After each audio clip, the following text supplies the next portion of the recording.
Right. Indonzi Tawanda Chihwai, ndine makore 34. Ndinorima ndiri kuMarondera, Mashonaland East. Ndinorima fodya, horticulture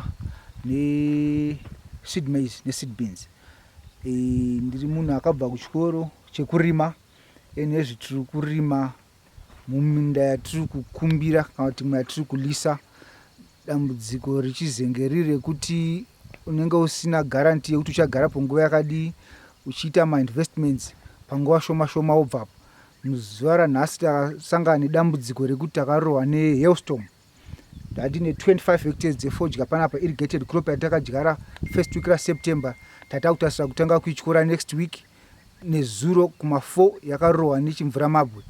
Pacrop iyoyi we have lost mari inofanira kuti tiri around 300,000 US. Asi tinotarisira kuti mari tichaiwana kubva kuna inshura watataka inshura naye. Takatarisa necrop iri panapa tata kunoityora. Takatanga pakuita land prep yedu, inosanganisa kurima, kudiska, takaisa mafertilizers yedu nemishonga, mbeu, labor, zvekuti takazvitarisa macost edu anga around 5,000 US per every hectare yatarasikirwa nayo. As you can see, fodya tatofanira kutanga kuityora next week. Asi hapasina chinhu pesa. Yaparara yese. Yaparara. Kwakutotanga kutorima kuti autozozviona gore rinouya. Hapasina chichabuda. Yese yaparara. Imvura nezuro iyoyi. Masikati chaiwo taitoona fodya yakanaka. Hapasina chinhu. Right. Aya i10,000 plants dzematomatoes akaafektwa nezuro nechimvuramabwe.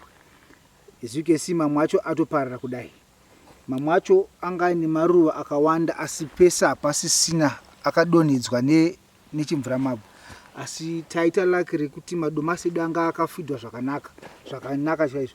Saka anga ane mashizha akawanda akwanisa kuprotecta mamwe mafruits kuti asadonhe.